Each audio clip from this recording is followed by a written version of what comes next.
Hello, എല്ലാവരും ഇവിടെ ഉണ്ടോ? നിങ്ങളൊക്കെ ഇവിടെ ഉണ്ട്, ഞാനാണ് ഇല്ലാത്തത്. സോ കുറച്ച് ദിവസമായിട്ട് ബിസി ആയിപ്പോയി, വ്ളോഗൊന്നും ചെയ്യാനുള്ള നിവൃത്തിയില്ലായിരുന്നു. ഇനിയിപ്പോൾ ഞാൻ കുറേ ദിവസം കഴിഞ്ഞ് ഇച്ചിരി ഒന്ന് വൃത്തിയായിട്ട് വന്നിട്ടുണ്ട്. സോ എല്ലാവരും കുറേ നാളായിട്ട് എന്നോട് ചോദിക്കുന്ന ഒരു കാര്യമാണ് നമ്മുടെ വെയ്റ്റ് ലോസ് ജേണി, എൻ്റെ വെയ്റ്റ് ലോസ് ജേണി. അപ്പോൾ ബേസിക്കലി പറഞ്ഞു തരുന്നില്ല, പുള്ളിക്കാരത്തി എണീറ്റ് ഞാൻ അവളെ കൊണ്ട് ഇതാ വരുന്നു. ടോണിപ്പെണ്ണ് ഹായ് എവ്രിവൺ.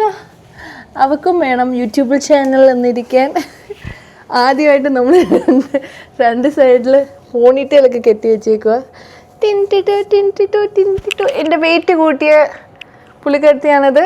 നമ്മുടെ വെയിറ്റ് ഞാൻ അന്ന് എത്ര കിലോ ഉണ്ടായിരുന്നു പ്രഗ്നൻസി ടൈമിൽ? ഡെലിവറി സമയത്ത് 99.7 ആയിരുന്നു ഉണ്ടായിരുന്നത്. പ്രഗ്നൻസിക്ക് മുമ്പേ ഉള്ള ഒരു ഫോട്ടോ ഇടാൻ ഞാനിപ്പോൾ.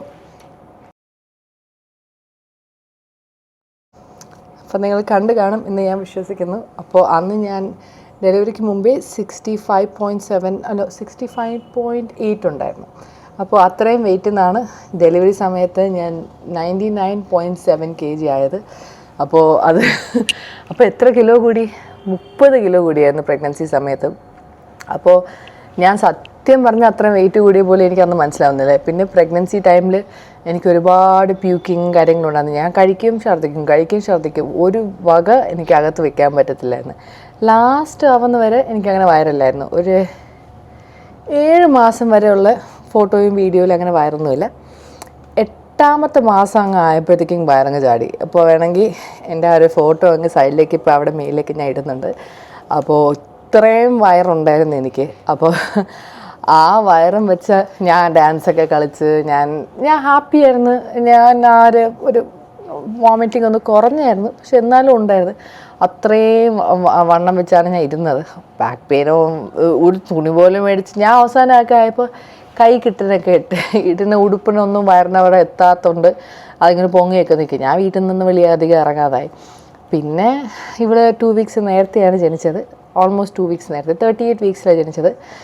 ഹലോ 38 വീക്സിൽ പോലും തന്നെ 3 കിലോയും 290 ഗ്രാം എന്നാണ് എൻ്റെ വിശ്വാസം അവളുണ്ടായിരുന്നത്. അപ്പോൾ 2 വീക്സും കൂടെ കഴിഞ്ഞെങ്കിൽ ഞാൻ തട്ടിപ്പോയേനെ, എന്തായാലും 4 കിലോയുടെ മേലായേനെ അവളെ. ഹായ്, ഇഷ്ടപ്പെട്ടു കുഞ്ഞിനെ ഇല്ല കാണാൻ. അപ്പോൾ പുള്ളിക്കാരത്തി നല്ല ഹാപ്പി ബേബിയാണ്. അവൾക്ക് ഇന്നലെ പോയി ഇമ്മ്യൂണൈസേഷൻ ഇഞ്ചക്ഷൻ എടുത്തുകൊണ്ട് നമ്മളിന്ന് വെളിയിറങ്ങിയില്ല. ചേട്ടനെ കൊണ്ട് പപ്പ വെളിയിൽ പോയി അല്ലേ. ആ ടൈമാണ് നമ്മൾ വീഡിയോ എടുക്കുന്നത്. സോ ബേസിക്കലി ഡെലിവറി കഴിഞ്ഞതിന് ശേഷം ഷുഗർ അങ്ങ് മൊത്തത്തിൽ ഞാൻ കട്ട് ചെയ്തു. That was number 1. Sugar cut 100% ആക്കി. ഞാൻ ഒരു രീതിയിൽ ഷുഗർ ആകെ എടുക്കുന്ന ഫ്രൂട്ട്സിൽ നിന്ന് വരുന്ന ഷുഗർ, അതിലുള്ള നാച്ചുറൽ ഷുഗേഴ്സ് അല്ലാതെ ഷുഗർ 100% കട്ട് ചെയ്തു. എന്നിട്ട് ഞാൻ ചെയ്ത സെക്കൻഡ് സ്റ്റെപ്പ് എന്ന് വെച്ചാൽ ചോറ്, കാർബ്സ് ഞാൻ കുറയ്ക്കത്തില്ല, കാരണം ഫീഡ് ചെയ്യണമുണ്ട്. കാർബ്സിൻ്റെ കൗണ്ട് കുറച്ച്, ഇപ്പോൾ ഞാൻ ഒരു 1/2 കപ്പോ 1 കപ്പോ റൈസ് എടുക്കുകയാണെങ്കിൽ അതിൻ്റെ കൂടെ പ്രോട്ടീൻ, ഹൈ പ്രോട്ടീൻ മീലാണ് ഞാൻ കഴിച്ചുകൊണ്ടിരുന്നത്. കാരണം ഞാൻ മുമ്പേ ജിമ്മിൽ പോകുന്നുണ്ടായിരുന്നു. അപ്പോൾ ഇപ്പം ഞാൻ ഈ പറയുന്ന കാര്യങ്ങൾ പോലും എനിക്ക് ഓക്കെ ആയ കാര്യങ്ങൾ വേറെ ഒരാൾക്ക് ഓക്കെ ആവണം എന്നില്ല. അപ്പോൾ ഞാൻ എൻ്റെ എക്സ്പീരിയൻസ് ആണ് പറയുന്നത് കേട്ടോ. അപ്പോൾ ഞാൻ ചെയ്തു എന്ന് പറഞ്ഞ് നിങ്ങൾ ചെയ്യാൻ വേണ്ടി ഇരിക്കരുത്. അപ്പോൾ എൻ്റെ എക്സ്പീരിയൻസ് എൻ്റെ ബോഡിക്ക് പറ്റിയതൊക്കെ അങ്ങനെയൊക്കെയായിരുന്നു. അപ്പം ഞാൻ അതിന് മുമ്പേ തന്നെ മീൽ പ്രെപ്പ് ചെയ്യുന്നു, ഹൈ പ്രോട്ടീൻ ഡയറ്റ് കഴിക്കുന്നുണ്ടായിരുന്നു. അപ്പോൾ ഇപ്പോൾ ചോറാണെങ്കിൽ ഞാൻ പറഞ്ഞ പോലെ 1/2 കപ്പ് അല്ലെങ്കിൽ 1 കപ്പ് വിശപ്പ് പോലെ ഇരിക്കും. എന്നിട്ട് അതിൻ്റെ കൂടെ സൈഡ് പ്രോട്ടീൻ ഞാൻ ഒരു ദിവസം 220 to 250 ഗ്രാം പ്രോട്ടീനൊക്കെ കഴിക്കുന്നുണ്ടായിരുന്നു. ഇപ്പം മുട്ടയാണെങ്കിലും ചിക്കൻ ആണെങ്കിലും ബേക്കൻ ആണെങ്കിലും അങ്ങനെ എന്തൊരു മീറ്റ് ഐറ്റംസിൽ നിന്ന് ഒന്നെങ്കിൽ പാലിൽ നിന്നെങ്കിലും ഞാൻ അത് അച്ചീവ് ചെയ്യുമായിരുന്നു. അപ്പോൾ അത്രയും അത് കഴിച്ചുകൊണ്ടാണ് എൻ്റെ വെയിറ്റ് കുറഞ്ഞത്. അപ്പോൾ വെയിറ്റ് കുറയുന്നത് മാത്രമല്ല ഫാറ്റായിട്ട് ആണ് കുറഞ്ഞത് കേട്ടോ. മസിൽ വെയിറ്റ് പോവാതെ ഞാൻ കുറച്ച് ചെറിയ എക്സസൈസ് ചെയ്യുന്നുണ്ടായിരുന്നു. പക്ഷേ എനിക്ക് ആകെ ചെയ്യാൻ പറ്റാത്തതെന്ന് വെച്ചാൽ ആബ്ഡമൻ വർക്കൗട്ട്സ് എന്താണ് കറക്റ്റ്ലി ചെയ്യേണ്ടായിരുന്നത് എന്ന് എനിക്ക് അറിയത്തില്ലായിരുന്നു. അപ്പോൾ എന്നെ ആക്ച്വലി ഫിറ്റ്നസ് ബൈ പായ് എന്ന് പറഞ്ഞിട്ട് ഒരു ഇൻസ്റ്റഗ്രാം അപ്രോച്ച് ചെയ്തിട്ടുണ്ടായിരുന്നു ആ ഒരു ടൈമിൽ. അപ്പം ഞാൻ ആദ്യം കണ്ടപ്പോൾ ഞാൻ പറഞ്ഞു, എനിക്കിതിനൊന്നും സമയം കാണത്തില്ല, ഒന്നും നടക്കത്തില്ല എന്നൊക്കെ ഞാൻ പറഞ്ഞായിരുന്നു അവിടെ വെച്ച്.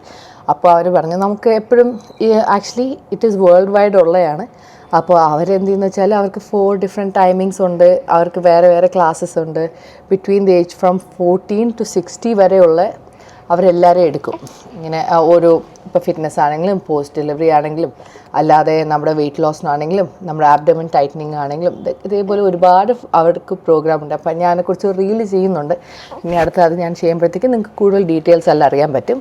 ബട്ട് അവരെന്നെ അപ്രോച്ച് ചെയ്തിട്ടുണ്ടായിരുന്നു. അപ്പോഴാണ് എനിക്ക് മനസ്സിലായി ഈ ഡയസെക്ട് റെക്ട, അതായത് നമ്മുടെ ഈ ആബ്ഡമൻ അതിങ്ങനെ സ്ട്രെച്ച് ആവുമല്ലോ പ്രഗ്നൻസി സമയത്ത്. അപ്പോൾ അതിന് മുമ്പ് എനിക്ക് 4 pack ഒക്കെ ഉണ്ടായിരുന്നു.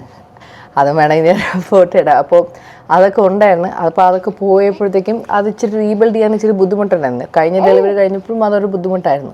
അപ്പോൾ നമ്മുടെ എത്രയാണ് സ്പ്രെഡ് ആയിട്ടുള്ളതെന്നുള്ള ഒരു ടെസ്റ്റൊക്കെ ഓൺലൈൻ വഴി അവരെ കൊണ്ട് ചെയ്യിപ്പിച്ചായിരുന്നു. അതുമാത്രമല്ല എനിക്ക് ഒരുപാട് മോഡിഫൈ ചെയ്ത് ആബ്ഡമൻ എക്സസൈസൊക്കെ അവർ പറഞ്ഞു തന്നിട്ടുണ്ടായിരുന്നു. സോ അതൊക്കെ ചെയ്തപ്പോഴത്തേക്കും എൻ്റെ ആബ്ഡമൻ വെയിറ്റൊക്കെ ഞാൻ സ്വന്തമായിട്ടാണ് കുറച്ചത്. ബട്ട് ആ ആബ്ഡമൻ ഏരിയയുടെ ആ ഒരു എല്ലാവർക്കും ഡെലിവറി കഴിയുമ്പോൾ ചെറിയൊരു വയറ്റിലൊരു ചാട്ടം കാണും. എത്ര വെയിറ്റ് കുറച്ചാലും ആ ഒരു ചാട്ടം കാണും. പക്ഷെ എനിക്കതില്ല. ബിക്കോസ് ഞാൻ മാക്സിമം അങ്ങനെ ഓരോ എക്സസൈസും കാര്യങ്ങളും ചെയ്തിട്ടുണ്ടായിരുന്നു. ഇതെന്ന് വെച്ചാൽ ഭയങ്കര മറ്റേ ആബ്ഡമൻ ക്രഞ്ച് 100 അങ്ങനെയൊന്നുമില്ല. ഓരോ നമ്മുടെ ബോഡിക്ക് അനുസരിച്ചുള്ള ചെറിയ ചെറിയ വർക്കൗട്ട്സ്, ചെറുതായിട്ടുള്ള ഓരോ കാര്യങ്ങൾ, അതൊക്കെ ഞാൻ അടുത്ത ആ റീൽ ഇടുന്നുണ്ട് എങ്ങനെയൊക്കെയാണ് ഞാൻ ചെയ്തിട്ടുണ്ടായിരുന്നത് എന്നുള്ള. സോ അതുണ്ടായിരുന്നു. പിന്നെ അതുമാത്രമല്ല യോജി നല്ലപോലെ കുക്ക് ചെയ്യും.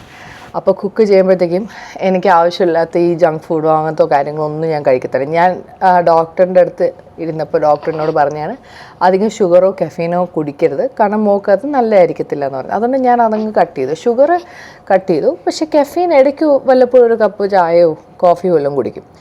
സോ അങ്ങനെയാണ് ഒരുപാട് എൻ്റെ വെയിറ്റ് ഞാൻ കുറച്ചത്. പിന്നെ ഉള്ളതെന്ന് വെച്ചാൽ ഞാൻ ഒറ്റയ്ക്കാണ്. അത് ഞാൻ പറയാതെ നിങ്ങൾക്ക് അറിയാമെന്നല്ലോ. അപ്പോൾ ഈ നാട്ടിലത്തെ പോലെ പ്രസവരക്ഷ ഇവിടെ ഞാൻ വന്നതിന് ശേഷമാണ് ചെയ്തത്. അപ്പോൾ എല്ലാവരും മറ്റേ കുഞ്ഞ് ജനിച്ചതിന് കഴിഞ്ഞ് 43 days എന്തോ റെസ്റ്റ് എടുക്കണം അങ്ങനെയൊക്കെയാണ്. അവിടെ ക്യാൻറ്റീനിൽ ഞാൻ മാത്രമേ ഉള്ളൂ. റെസ്റ്റ് എടുക്കാൻ നിർത്തിയില്ല നമ്മൾ വിചാരിക്കുന്ന പോലെ. അല്ലെങ്കിൽ ഞാൻ സ്കൂളുണ്ട്, മോളുണ്ട്, ഇവള് രാത്രി എണീക്കുന്നു, നമുക്ക് ഉറക്കം കുറവാണ്. അപ്പോൾ യോജിക്ക് ചെയ്യുന്നതിന് ഒരു കപ്പാസിറ്റി ഇല്ല. അപ്പോൾ അത് കഴിയുമ്പോഴത്തേക്ക് ഞാൻ ചെയ്യും. ആകെ ശരിക്കും ഞാൻ ചെയ്യുന്ന കാര്യങ്ങൾ എങ്ങനെയൊക്കെയാണ് എന്നുള്ള യോജി മനസ്സിലാക്കി എപ്പോഴാന്ന് വെച്ചാൽ ഡെലിവറി കഴിഞ്ഞ ഒരു 1 week കഴിഞ്ഞപ്പോൾ എനിക്കങ്ങ് പൈൽസിൻ്റെ പ്രശ്നം വന്നു. എനിക്ക് മുമ്പേ വന്നിട്ടുണ്ട്. ഇതിപ്പോൾ ഈ ഡെലിവറി സമയത്ത് എനിക്ക് വന്നായിരുന്നു. അതങ്ങ് സീരിയസ് ആയി. ഒരു 1 week കഴിഞ്ഞപ്പോൾ ഞാൻ 2-3 ദിവസം കിടപ്പായിപ്പോയി. അനസ്തെറ്റിക് ഒക്കെ എടുത്ത് മരുന്നൊക്കെ എടുത്ത് കിടപ്പായിപ്പോയി. അപ്പോൾ ആ ഒരു ടൈമിൽ ആണ് യോജി ശരിക്കും മനസ്സിലായത് എന്താണ് ഞാനൊക്കെ ചെയ്തുകൊണ്ടിരുന്നതെന്ന്. അപ്പോൾ യോജി അങ്ങ് പെട്ടുപോയി. എനിക്ക് അല്ലെങ്കിൽ സഹായിക്കാൻ പോലും പറ്റുന്നില്ല. ഇപ്പോൾ പാൽ കൊടുക്കാൻ പോലും അവിടെ നിന്ന് എടുത്തുകൊണ്ട് വന്ന് തരും, ഞാൻ കൊടുക്കും, ഒരു സൈഡിൽ കിടക്കും, എനിക്ക് അനങ്ങാൻ വയ്യ, ചൂടുള്ളത്തിരിക്കുന്നു, അങ്ങനെയൊക്കെയായിരുന്നു ഒരുപാട് നേരം ചെയ്തുകൊണ്ടിരുന്നത്. അപ്പോൾ ബേസിക്കലി ഹൈ പ്രോട്ടീൻ മീൽ, പിന്നെ ഫൈബർ ഇപ്പോൾ എനിക്ക് പെർ ഡേ ഫൈബർ ഞാൻ മീറ്റ് ചെയ്തില്ലെങ്കിൽ ഞാൻ സപ്ലിമെൻറ്റ് വരെ എടുക്കുന്നുണ്ടായിരുന്നു. അപ്പോൾ അങ്ങനെ ഉണ്ടായിരുന്നു. പിന്നെയെന്ന് വെച്ചാൽ നമ്മുടെ ബോഡിക്ക് വേണ്ടിയിട്ടുള്ള വൈറ്റമിൻ ഡി ഞാൻ 1000 യൂണിറ്റ് പെർ ഡേ എടുക്കുന്നുണ്ട്. കാരണം പാലും കൊടുക്കുന്നുണ്ട്, എനിക്കും കാൽഷ്യം വേണം. അപ്പോൾ അങ്ങനെ ഡോക്ടർ റെക്കമെൻഡ് ചെയ്തു, ഞാനത് എടുക്കുന്നുണ്ട്. അപ്പോൾ ഞാൻ പറഞ്ഞിട്ടില്ലേ, നമുക്കിപ്പോൾ എന്തൊരു സപ്ലിമെൻറ്റ് എടുക്കണമെങ്കിലും നിങ്ങൾ ഡോക്ടറിനോട് കൺസൾട്ട് ചെയ്യുക, എന്നിട്ട് വേണേ എടുക്കാം. കാരണം ഞാൻ പറഞ്ഞു തൻവി ചെയ്തു അതുകൊണ്ട് ഞാൻ ചെയ്തു എന്ന് പറയരുത് നിങ്ങൾ. സോ അപ്പോൾ അങ്ങനെയാണ് ഒരുപാട് എൻ്റെ വെയിറ്റ് കുറച്ച്. പിന്നെയെന്ന് വെച്ചാൽ നമുക്ക് ഈ പ്രഗ്നൻസി സമയത്ത് ബോഡിയിൽ നല്ല സ്വെല്ലിങ് കാണും, ഫ്ലൂയിഡ് ബിൽഡപ്പ്. അപ്പോൾ ഡോക്ടർ എന്നെ റെക്കമെൻഡ് ചെയ്തേ എന്ന് വെച്ചാൽ എൻ്റെ വാച്ചൊക്കെ പിടിച്ച് സമയം ഞെക്കുന്ന കുഞ്ഞി, പിന്നെ ഫോണൊന്നും പിടിക്കാറായിട്ടില്ല, ഫോണും വാച്ചും. അപ്പോൾ എന്താ ചെയ്തതെന്ന് വെച്ചാൽ ഹോട്ട് ബാത്ത്, നമ്മുടെ എപ്സം സോൾട്ട് ഇട്ടിട്ട് ഹോട്ട് ബാത്ത് എടുക്കുന്നുണ്ടായിരുന്നു. അപ്പോൾ അങ്ങനെ ചെയ്യുമ്പോഴത്തേക്കും നമ്മുടെ ബോഡി നല്ലപോലെ സ്വെറ്റാവുന്ന സമയത്ത് എന്താ പറ്റുന്നതെന്ന് വെച്ചാൽ നമ്മുടെ ബോഡിയിൽ അയ്യോ ബ്ലസ് യു അപ്പോൾ ആ ഒരു സമയത്ത് നമ്മുടെ ബോഡിയിലുള്ള ആ ബിൽഡപ്പ് ഫ്ലൂയിഡ് ഉണ്ടല്ലോ, ഇപ്പോൾ കാലിലൊക്കെ ആണെങ്കിലും ബോഡിയിലൊക്കെ ആയിട്ടുള്ള ഫ്ലൂയിഡും കാര്യങ്ങളും, അതെല്ലാം ഞാൻ ആ ബാത്തിൽ ഇരിക്കുമ്പോഴത്തേക്കും അങ്ങ് സ്വെറ്റാവും തോറും അതങ്ങ് ഫാറ്റായിട്ടും അല്ലാതെ നമ്മുടെ ഇതായിട്ടും മെൽറ്റായി പോകുന്നുണ്ടായിരുന്നു, വാട്ടറായിട്ടും എൻ്റെ ബോഡിയിൽ ഫ്ലൂയിഡായിട്ട് അങ്ങ് പോകുന്നുണ്ടായിരുന്നു. അപ്പോൾ അങ്ങനെയാണ് എൻ്റെ പിന്നെയുള്ള കുറച്ച് വെയിറ്റ് ഞാൻ കുറച്ചത്. അപ്പോൾ ഡെയിലി എനിക്ക് പൈൽസിൻ്റെ ഇഷ്യൂ ഉള്ളതുകൊണ്ട് ഞാൻ ഡെയിലി ഹോട്ട് ബാത്തിൽ ഇരിക്കേണ്ടി വന്നു. അപ്പോൾ അതിൻ്റെ കൂടെ ഞാൻ അങ്ങ് ഫുൾ ബാത്തായിട്ട് ഞാൻ ബാറ്റബിളങ്ങ് ഇരുന്നു. അപ്പോൾ പിന്നെ ഒരുപാട് വെയിറ്റ് അങ്ങ് കുറഞ്ഞു.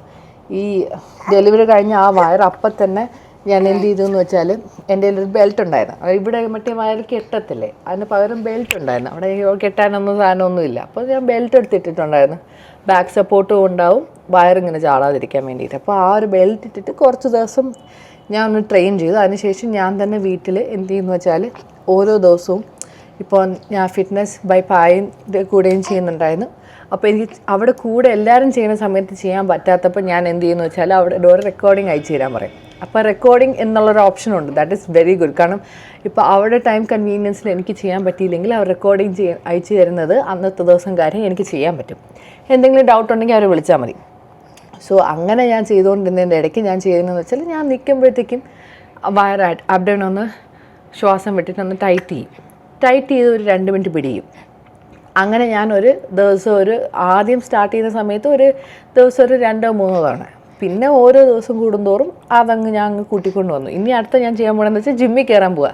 സമയം ഇല്ലാത്തതുകൊണ്ടാണ് ഞാൻ കയറുന്നത്. എനിക്ക് ജിമ്മാണ് ലൈഫ്. ജിമ്മ് കഴിഞ്ഞിട്ട് എനിക്ക് എന്തോ ഉള്ളൂ. അത് പണ്ടും അങ്ങനെയായിരുന്നു. അപ്പോൾ ഇപ്പം ഞാൻ ആക്ച്വലി ഓവർ 23 kg എന്തോ കുറഞ്ഞു ഡെലിവറി കഴിഞ്ഞതിന് ശേഷം. അപ്പോൾ ഇനി ഞാൻ മാക്സിമം കുറയ്ക്കാതിരിക്കും. എനിക്ക് ഇനി കുറച്ച് ഹിപ്പ് ഏരിയയിൽ ഇച്ചിരി കൂടി ഒരു ഫാറ്റുണ്ട്. അപ്പോൾ അതൊന്ന് കുറയ്ക്കണം. എന്നിട്ട് ബോഡിയുടെ മറ്റേ മസിൽസ് ബിൽഡ് ചെയ്യണം. ഇതാണ് എൻ്റെ ഗോള്. അപ്പം ഞാൻ ഇനി കുറയ്ക്കുന്നില്ല. ഞാൻ മുമ്പേ ഉള്ള അത്ര 65 കിലോ ഒന്നും ആക്കുന്നില്ല. കാരണം ഇപ്പം തന്നെ മുഖം കടം എനിക്കറിയാം. ഇവിടെ ജോലൈനൊക്കെ കണ്ടു തുടങ്ങി. ഇനി കുറച്ചാൽ ഞാൻ ഭയങ്കര മെലിഞ്ഞു പോകും. അത് കൊള്ളത്തില്ല. അപ്പം ഞാൻ ഈ വെയിറ്റിലൊന്ന് മെയിൻറ്റെയിൻ ചെയ്ത് പോയി എനിക്ക് ഹിപ്പിൻ്റെ ഏരിയയിൽ ഇച്ചിരി ഒന്ന് കുറയ്ക്കാറുണ്ട്. അത് കുറയ്ക്കാൻ പാടാണ് ഡെലിവറി കഴിയുമ്പോഴത്തേക്കും. ആണോ പൊന്നെ? മമ്മി വെയിറ്റ് കുറയ്ക്കണ്ടേ? വെയിറ്റ് കുടിക്കണ്ടേ? ടുന്നിപ്പെണ്ണാണോ? അമ്മയുടെ മുറ്റാണ്? അടിച്ചടാ വാവയാണോ? ബോറടിക്കുന്നോ മമ്മി പറയുന്ന കാര്യങ്ങൾ കേൾക്കുമ്പോൾ? ബോറടിക്കുന്നോ? മമ്മി കാര്യങ്ങൾ പറഞ്ഞ് തീർത്തോട്ടെ, അപ്പോഴേ അവർക്ക് അറിയാൻ പറ്റുള്ളൂ അല്ലേ? ഓക്കെ, അപ്പോൾ അത്രേ ഉള്ളൂ ഗൈസ് മെയിൻലി. അപ്പോൾ ഫസ്റ്റ് ഓഫ് ഓൾ ഞാൻ മറ്റേ ഷുഗർ കട്ട് 100% ഷുഗർ കട്ട് ചെയ്ത്. ഇപ്പോൾ ഇടയ്ക്കൊക്കെ ഞാൻ വല്ലപ്പോഴും ഒരു സ്പൂൺ ഐസ്ക്രീം വല്ലതും എടുത്ത് തിന്നും. ഞാൻ തിന്നുന്നില്ല എന്ന് പറയുന്നില്ല. അല്ലെങ്കിൽ ഞാൻ ഇപ്പോൾ കടയിൽ പോയാൽ പോലും ഇപ്പോൾ ഫ്രഷ് ജ്യൂസ് അവരടിക്കുമ്പോൾ ഞാൻ 0 ഷുഗർ ലൈറ്റ് ഐസ്. ഞാൻ എപ്പോഴും അങ്ങനെയാണ് പറയുന്നത്. അപ്പോൾ ഇപ്പോൾ ചായ കുടിക്കുമ്പോൾ പോലും ഞാൻ ചായയിൽ പഞ്ചസാര എടുത്തില്ല. കോഫി ആണെങ്കിലും കോഫിയിൽ ഇത് പഞ്ചസാര എടുത്തില്ല. അപ്പോൾ അതിന് പകരം ഞാൻ കുറച്ച് ഓട്ട് മിൽക്കും കുറച്ച് മിൽക്കും കോഫി അങ്ങനെയാണ് കുടിക്കുന്നത്. അപ്പം ഞാൻ കുടിക്കണം കാണുമ്പോൾ സത്യം പറഞ്ഞാൽ വേറെ ആർക്കും അങ്ങനെ നേരെ ചെയ്യാൻ പറ്റത്തില്ല. പിന്നെ ഫൈബർ ഒന്നെങ്കിൽ ഫ്രൂട്ട്സ് അല്ലെങ്കിൽ വെജിറ്റബിളിൽ കോമ്പൻസേറ്റ് ചെയ്യുന്നുണ്ടായിരുന്നു. സോ ഇതൊക്കെയാണ് ഞാൻ മെയിൻലി ചെയ്തത്. അപ്പോൾ എല്ലാവർക്കും അത് വർക്കൗട്ട് ആണോന്നില്ല. അപ്പോൾ നിങ്ങൾക്ക് പിന്നെ ആബ്ഡമനും അങ്ങനത്തെ കാര്യങ്ങളെല്ലാം ശരിക്കും ചെയ്യാൻ അറിയത്തില്ലെങ്കിൽ ഞാൻ അവിടെ ലിങ്കും കാര്യങ്ങളും എൻ്റെ റീൽ ഞാൻ ചെയ്യുന്നുണ്ട്. അപ്പോൾ അതിൽ ലിങ്ക് കാണാൻ പറ്റും. അപ്പോൾ അവരെ കോൺടാക്ട് ചെയ്താൽ മതി. എനിക്കെന്തായാലും നല്ല ഹെൽപ്ഫുള്ളായിരുന്നു. എനിക്ക് പിന്നെ ഞാൻ പറഞ്ഞ പോലെ സമയത്ത് ചെയ്യാൻ പറ്റാത്തതുകൊണ്ട് അല്ല ചെയ്തു. എനിക്ക് ആക്ച്വലി അവർ സ്റ്റെപ്പ് ബൈ സ്റ്റെപ്പ് എങ്ങനെയാണ് ചെയ്ത് തരണം എന്നുള്ള കാര്യങ്ങൾ പറഞ്ഞപ്പോഴത്തേക്കും തന്നെ എനിക്ക് മനസ്സിലായി. അതുമാത്രമല്ല ഇപ്പോൾ എനിക്ക് വാൾ സെറ്റപ്പ് ഒക്കെ ചെയ്തപ്പോൾ എത്ര നേരം ഇരിക്കാൻ പറ്റിയെന്ന് പോലും എനിക്ക് അപ്പോഴാണ് മനസ്സിലായത്. പണ്ടത്തെ പോലെ സ്റ്റാമിന ഒന്നും ഇല്ലായിരുന്നു എനിക്ക്. സോ കുറച്ചായിട്ട് ഞാൻ ബിൽഡ് ചെയ്യുന്നുണ്ട്. ഇനി ഞാൻ ഓൺലൈൻ വഴിയും അവരുമായിട്ട് ഇനിയും ചെയ്യുന്നുണ്ട്. അത് മാത്രമല്ല എനിക്ക് പോകാൻ പറ്റുന്ന ദിവസങ്ങളെല്ലാം ഞാൻ ജിമ്മിലും പോകും. That is the plan. അപ്പോൾ നമ്മൾ രണ്ടുപേരും പോവുകയാണ്. കുഞ്ഞിപ്പെണ്ണിൻ്റെ ബോർഡ് അടിച്ച് തുടങ്ങി. ഇവിടെ ഇരുന്നാൽ ഇനി കുഞ്ഞിപ്പെണ്ണുക്ക് ഇവിടെ കരച്ചിലൊക്കെ തുടങ്ങും. നമ്മൾ വിശക്കുമ്പോൾ നമ്മൾ ഗേ എന്നാണ് വിളിക്കുന്നത്. സോ എന്തായാലും ഇതാണ് എൻ്റെ വെയിറ്റ് ലോസ് സ്റ്റോറി. അപ്പോൾ നമ്മുടെ വീഡിയോ നിങ്ങൾക്ക് ഇഷ്ടപ്പെടുകയാണെങ്കിൽ please do like, share and subscribe. ഇനി അടുത്ത വീഡിയോ എന്ന് വെച്ചാൽ സെൽഫ് കെയർ ആണ്. ഇപ്പം ഞാനൊരു സെൽഫ് കെയർ ഡേ എടുത്തിട്ടുണ്ടായിരുന്നു. എല്ലാവരുടെയും കാര്യങ്ങൾ ഞാൻ നോക്കി നടക്കുക. So finally I was like really നിങ്ങൾക്ക് അടുത്ത വ്ളോഗ് കാണുമ്പോൾ നിങ്ങൾക്ക് മനസ്സിലാവും. അപ്പോൾ അടുത്ത വ്ളോഗ് നമുക്ക് കാണാം. അതുവരെ ബൈ.